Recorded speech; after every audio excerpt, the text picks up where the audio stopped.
दूसरा प्रकार है अनिषेक बीजता। अनिषेक बीजता का अर्थ है जब किसी बीज का निर्माण, हम सब जानते हैं बीज का निर्माण लैंगिक जनन के दौरान बीजांडकाय से होता है।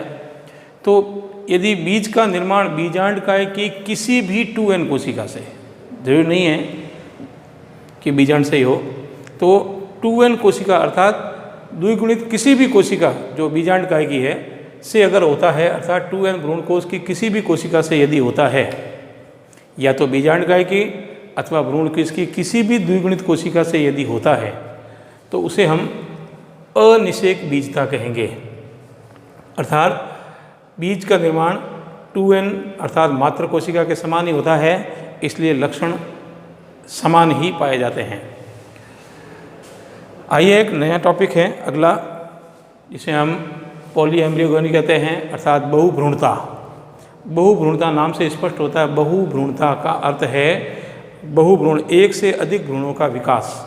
किस प्रकार से कि जब एक बीज से एक से अधिक, हम सब जानते हैं एक बीज से एक ही भ्रूण का निर्माण होता है, तो इसी प्रकार जब एक बीज से यदि एक से अधिक भ्रूण अगर विकसित हो जाते हैं या होते हैं, तो इस क्रिया को अपन बहुभ्रूणता कहते हैं। एंटनी वॉन ल्यूवेनहॉक ने सर्वप्रथम इस बहुभ्रूणता को संतरे के बीजों में देखा और बताया। आइए देखते हैं बहुभ्रूणता का कारण क्या है, किस कारण के द्वारा बहुभ्रूणता होती है, क्या क्या वो कारण हैं। तो सबसे पहले है प्राक भ्रूण। प्राक भ्रूण का अर्थ है प्रारंभिक भ्रूण जो है, फर्स्ट जो अवस्थाएं होती है।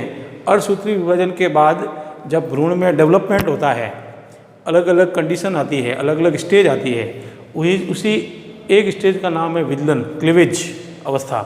तो पराग भ्रूण जो प्रारंभिक भ्रूण जो है, जिसमें लगातार कोशिका विभाजन होता है, कि विदलन की क्रिया से जो प्राक भ्रूण का निर्माण होता है, प्रारंभिक भ्रूण जो बनता है, प्राइमरी एम्ब्रियो, उसके विदलन में से इस बहुभ्रूणता के कारण इस क्रिया को बनने का एक कारण होता है। इसी प्रकार भ्रूण कोश में जो अंड कोशिका से के साथ साथ जो भ्रूण कोश है, उसमें अंड कोशिका जो है, जो के साथ साथ यदि किसी अन्य कोशिका से भी यदि भ्रूण विकसित हो जाता है, सामान्यतः अंड कोशिका से तो भ्रूण कोश से तो आगे चलकर भ्रूण का निर्माण होता ही है, लेकिन यदि इसके साथ साथ ही यदि मान लीजिए किसी अन्य कोशिका से भी, जो कहाँ हो, अंड कोशिका से साथ साथ कोई अन्य कोशिका भी अगर 2n भ्रूण कोश का निर्माण करती है, तो ये एक कारण होता है बहुभ्रूणता। तो एक से अधिक भ्रूण विकसित हो जाएंगे। इसी प्रकार यदि बीजांड, जैसे बीज का निर्माण होता है, यदि एक ही बीजांड में यदि एक से अधिक भ्रूण कोश विकसित हो जाते हैं और वो आगे चलकर एक से अधिक बीजों का निर्माण करते हैं, तो भी वह बहुभ्रूणता कहलाता है। और बीजांड की बीजाणु उद्भिद जो गैमेटोफाइट्स है की कोशिका यदि सक्रिय हो जाए, तो एक से अधिक भ्रूण कोशों का निर्माण करती है। ये कुछ कारण हैं जो बहुभ्रूणता को बनाते हैं। आइए बहुभ्रूणता के कारण, बहुभ्रूणता की सार्थकता कितनी है, अर्थात बहुभ्रूणता से बनने की संभावनाएं कितनी हैं।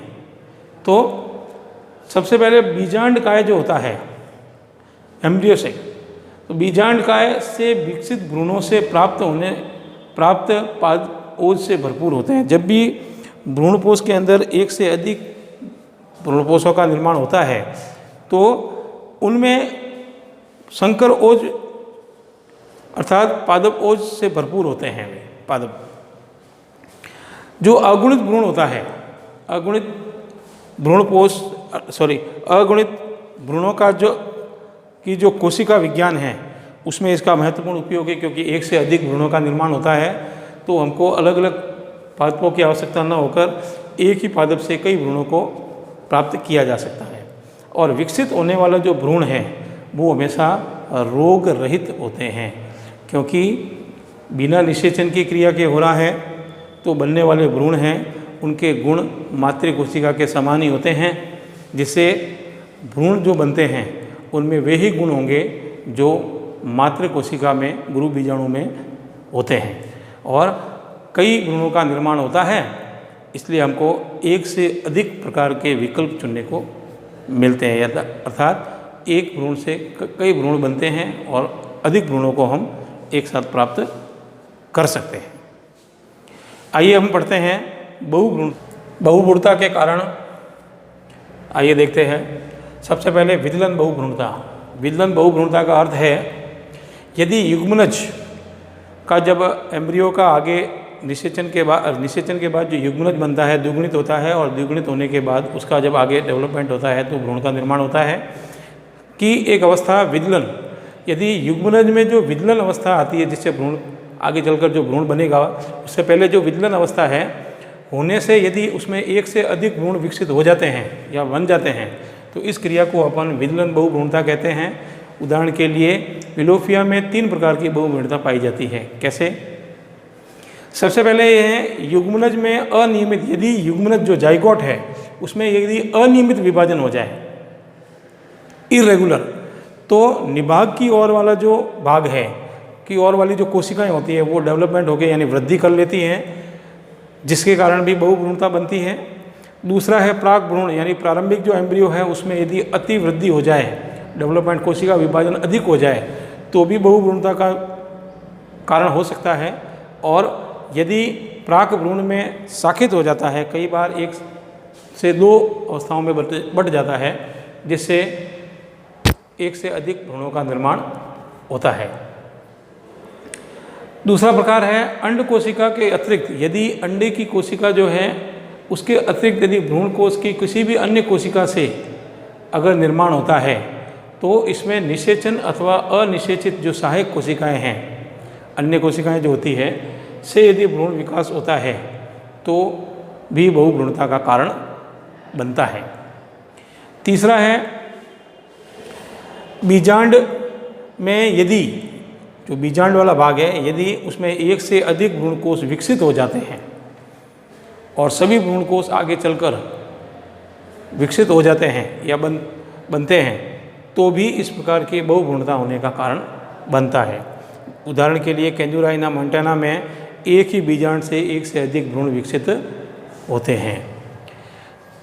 चौथा और अंतिम भाग है बीजांड में उपस्थित जो बीजांड काय की कोशिका से अगर यदि बनता है तो भी बहुभ्रूणता होती है, अर्थात अध्यावरण वाली जो कोशिकाएं हैं, अध्यावरण की जो कोशिकाएं होती है वो कभी कभी सक्रिय होकर भ्रूण को बनाती है और इस प्रकार की जो बहुभ्रूणता है उसे हम अपस्थानिक बहुभ्रूणता और ऐसे भ्रूण को अपस्थानिक भ्रूण कहते हैं।